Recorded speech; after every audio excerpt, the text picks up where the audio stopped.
Hello दोस्तों, welcome to tricky dose. आज हम पढ़ेंगे manufacturing of concrete of the subject concrete technology.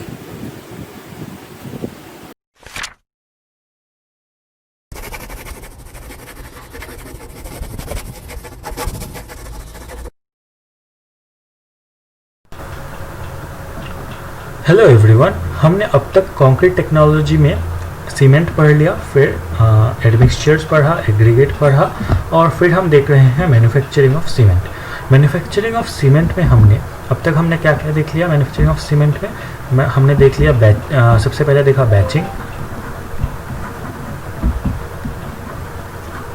फिर हमने देखा मिक्सिंग,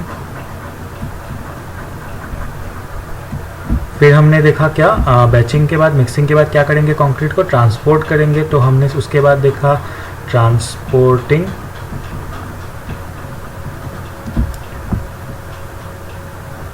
ट्रांसपोर्टिंग के बाद हमने देखा क्या उसके बाद हमने देखा प्लेसिंग,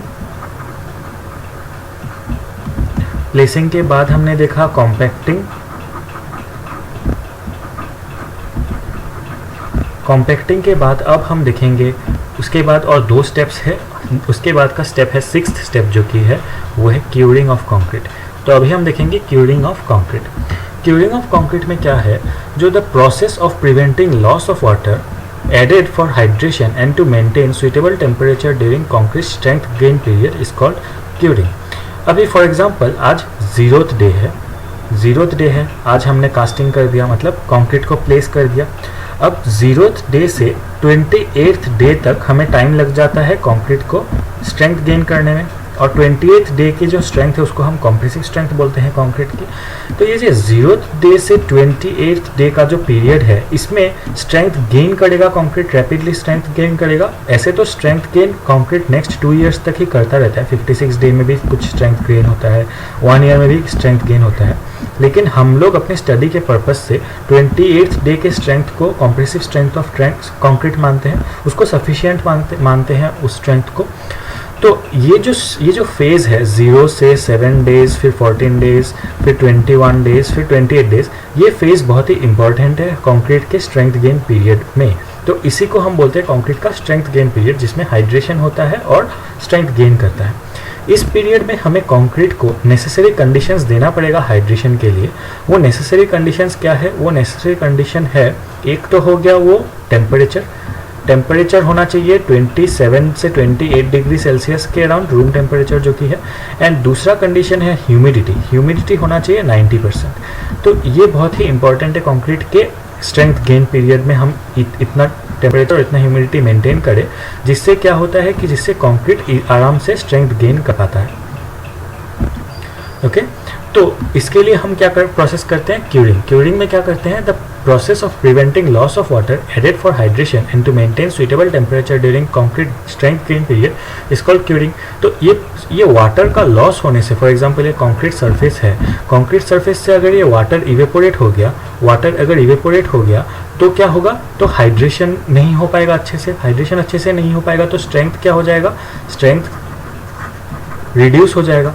तो ये स्ट्रेंथ रिड्यूस ना हो, इसके लिए हम क्या करेंगे, इसके लिए हम करेंगे इस इवेपोरेशन को हमें कट करना पड़ेगा, मतलब हमें एक ब्लैंकेट जैसा एक काम करना पड़ेगा, ताकि हम इस वाटर को इवेपोरेट होने से रोक सके।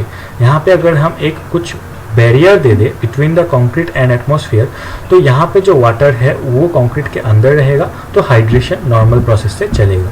तो उसके लिए हमें क्या करना पड़ेगा, उसके लिए हमें 21 डेज तक प्रेफरेबली 21 डेज तक हमें क्यूरिंग करना पड़ेगा। 21 डेज तक हमें प्रेफरेबली क्यूरिंग करना पड़ेगा। अगर 21 डेज तक क्यूरिंग करना पॉसिबल नहीं है तो at least 7 days curing is must. As per codes, जितने भी कोड्स है उसके हिसाब से 7 डेज क्यूरिंग तो हमें करनी ही पड़ेगी। प्रेफरेबल है कि 21 डेज तक करें at temperature 28 degree Celsius and 90% humidity. ठीक है, तो उसके लिए हम बहुत सारे मेथड्स यूज़ कर सकते हैं। फॉर एग्जांपल, अगर ये कंक्रीट का सरफेस है, फॉर एग्जांपल ये एक पेवमेंट है या रोड है या बीम है या कॉलम, कुछ भी हो सकता है। ये तो कॉलम नहीं हो सकता, कॉलम तो ऐसा होगा। तो अगर ये कुछ भी एक कंक्रीट का कंपोनेंट है, उसके ऊपर अगर हम शेड दे दे, फॉर एग्जांपल यहाँ पे एक शेड दे दे, एक रूफ बना दे एक, तो क्या हो जाएगा कि ये कॉलम शेड में आ जाएगा, तो ये सनलाइट को, डायरेक्ट सनलाइट को ये कट करेगा।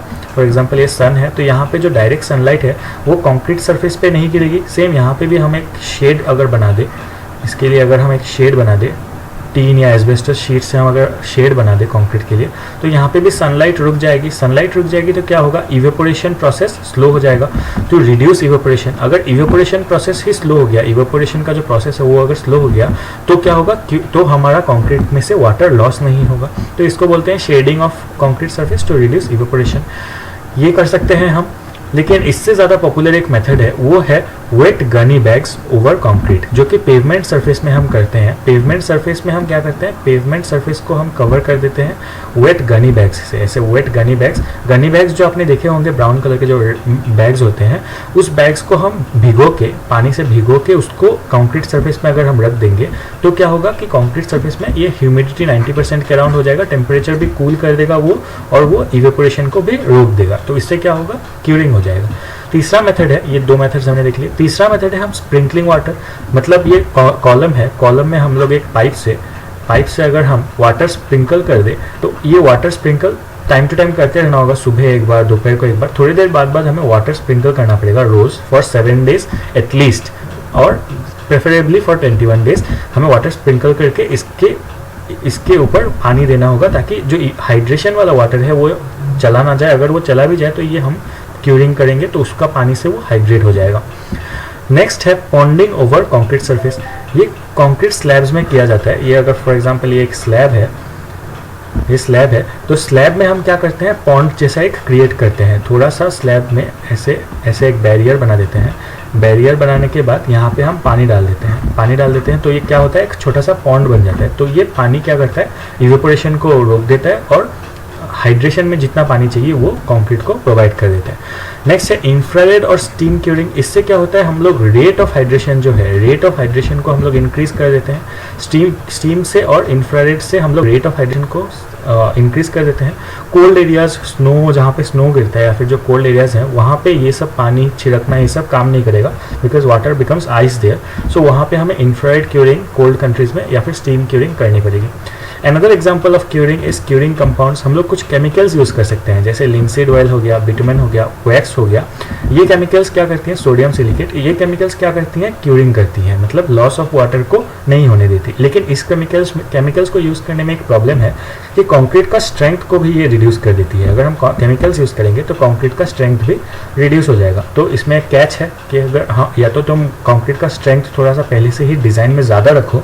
अगर तुम्हें पता होगा कि, अगर तुम्हें पहले से पता है कि तुम क्यूरिंग कंपाउंड यूज करोगे, तो डिजाइन स्ट्रेंथ थोड़ा सा हाई रखो। तो इससे जो रिडक्शन ऑफ स्ट्रेंथ होगा उसको हमने पहले से ही कंपेंसेट करके रखा है डिजाइन स्ट्रेंथ। अदरवाइज अगर नॉर्मल हम लोगों ने डिजाइन स्ट्रेंथ को हाई नहीं रखा तो we should not use this method, we should not use curing compounds. हमें दूसरा कोई क्यूरिंग के मेथड्स को यूज करना चाहिए।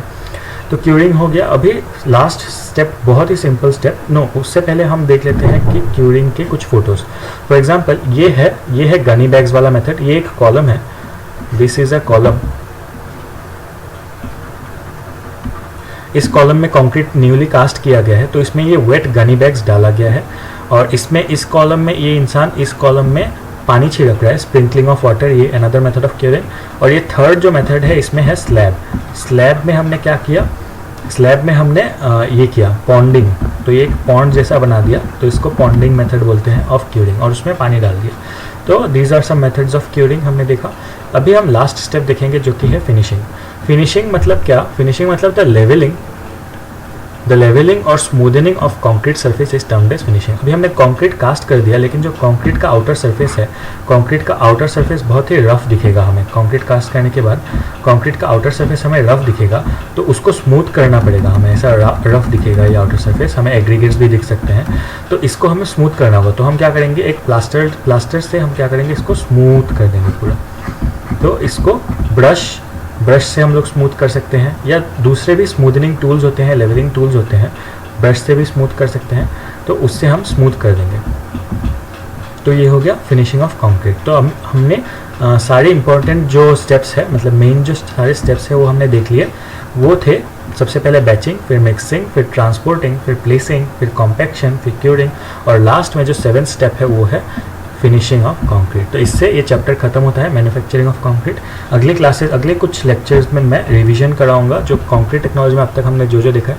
सीमेंट का रिवीजन वीडियो मैंने अपलोड कर दिया था, तो अभी हम वीडियो अपलोड करेंगे रिवीजन का एग्रीगेट का, देन एडमिक्सचर का डालेंगे, and finally manufacturing of concrete का हम लोग एक वीडियो बनाएंगे, क्विक रिवीजन वाला वीडियोस।